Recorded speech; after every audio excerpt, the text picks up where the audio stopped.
Can the Lions take the NFC North in 2022? Let's Talk Lions. Welcome back to an all-new episode here at Let's Talk Lions. My name is Jay. Thank you for hanging out for all your Detroit Lions news. Thank you for subscribing to the channel, for liking the video, doing all the things that YouTube says do it, and you'll succeed.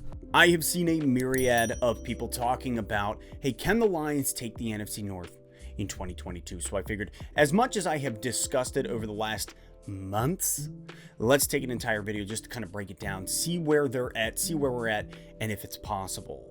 Can the Lions take the North in 2022? It has been 29 years since the Detroit Lions won the NFC North. The last time was in 1993. And just saying those words out loud, it feels dirty, to say filthy, that is a true statement. Sometimes as a Lions fan, it just sort of feels like we're Frodo with the ring, looking at Gandalf in the Mines of Moria, wishing that the ring had never come to us, wishing that this wasn't our cross to bear. I wish the ring had never come to me. I wish none of this had happened. But alas, we are Lions fans, and we will stick through all of it. When looking at the Lions as a whole, I really do believe that our strongest position group is arguably our O-line. Our offensive line is a top 10 O-line when healthy, if not even a top 5 O-line. And I know some people will be like, oh, you can't say that. Well, guess what? I just did. I really do believe that our O-line can be top 5 if healthy. You look at last year and a lot of the stressors that we underwent with the injuries of Taylor Decker right off the bat, with Ragnow going down, season-ending injury with the toe, Sewell getting slapped from right to left and back to right. There was just too much shuffling last year with our O-line for them to ever be established. But when you look at our O-line as a whole, it's arguably top tier. Last year, the protection for Goff was limited, and because of that, we couldn't get anything started, couldn't get anything going. The wide receiver core was a disaster as a whole. It was tough for Williams and Swift to get a start. With the O-line going down early and the struggles we had, every other domino sort of just fell into place with the difficulties.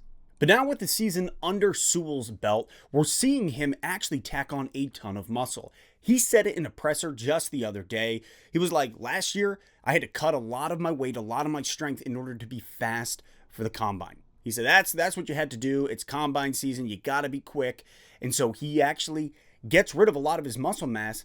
And he said, that's my game, though. That's how I play. It's strong. It's powerful. So this year he has tacked on a ton of muscle, ton of pounds in order to regain that strength, that power. That's huge. He has a season under his belt, seeing the pace of the NFL going up against guys like Aaron Donald, watching him get into it, and now tacking on that muscle for power. What a huge step forward for Sewell. It all begins with our O-line. If they're healthy and we find success there, we're going to see it trickle down throughout the rest of the offense. At that point, Goff can establish the run. Swift and Williams can make it through the holes. At that point, you also have the wide receiver core, which has taken a huge step forward, where they're able to get down the field, make their cuts, run the routes, and Goff has the time to find them. It all begins and ends with our O-line. I believe that. There's a reason why Brad Holmes is building out our trenches. That's where it begins. That's where it ends. That is a successful football team here in Detroit. From there, looking at the defense, the Lions have taken some huge steps forward by finding guys in the trenches. Once again, it begins and ends in the trenches, guys. I know it's not the sexy position. It's not the cornerback, or it's not the quarterback. It's not the wide receiver, the running back. I understand. However, I really believe that the game is won in those trenches. Hutch and Pascal are day one starters, and they're going to apply some heavy pressure on the opposing QB. That's from the edge, and that's from the inside. Those two guys are huge additions to this D-line, with our already established Aleem McNeil rolling into his second year, Onwuzurike, Michael Brockers, and lest we forget, Romeo Okwara. I really believe that opposing quarterbacks, opposing offensive lines are going to have a major struggle battling against our D-line.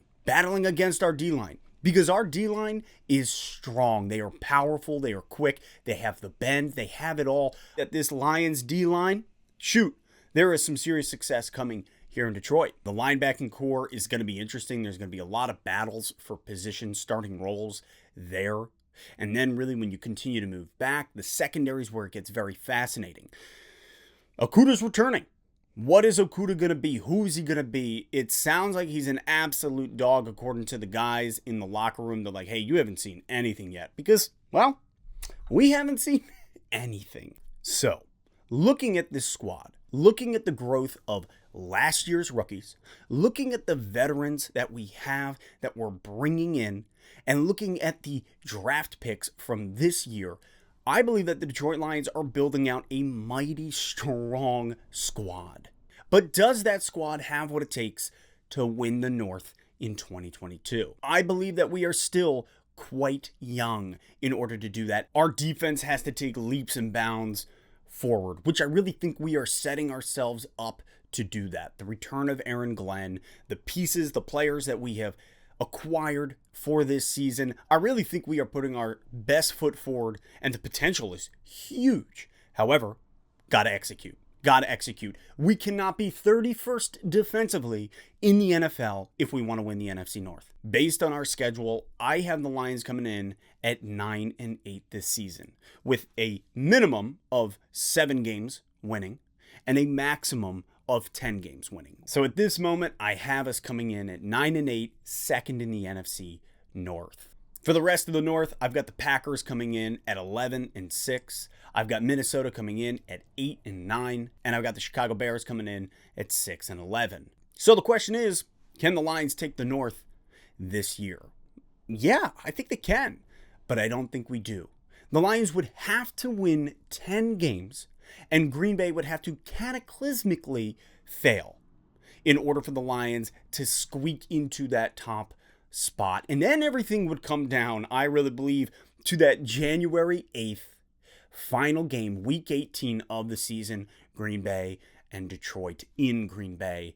And at that point, who knows? But I do not believe that the Lions take the North. We are still a very young team. And listen, right now I'd love to take the blue Kool-Aid and just shoot it into my veins, but I can't. Is it possible? Sure. It's football. Anything is possible. But if I'm just going to look at this realistically and shoot it straight with you, as I have said countless times on this channel, I really believe the Lions take the North in 2023. I think that's our year, because right now we're still young. The defense still has way too far to go. Offensively, sure, it all sounds great on paper, but what's Goff really going to do? Is the O-line going to stay healthy? How is this wide receiver core going to be? Yeah, I want to believe, but I got to see the execution first. And I think that's this year. This year is going to prove, hey, are we in the right direction? Like, I believe we are, but what is actually happening out on the field? Because 3-13-1, I mean, we knew last year was a rebuilding season, and we know that this year's year 2 of the rebuild, and that's why I just don't believe the NFC North is this season. But if you do, drop it in the comments. Tell me why. Let me know your thoughts. And as always, I'll catch you next time on Let's Talk Lions. So do all who live to see such times, but that is not for them to decide.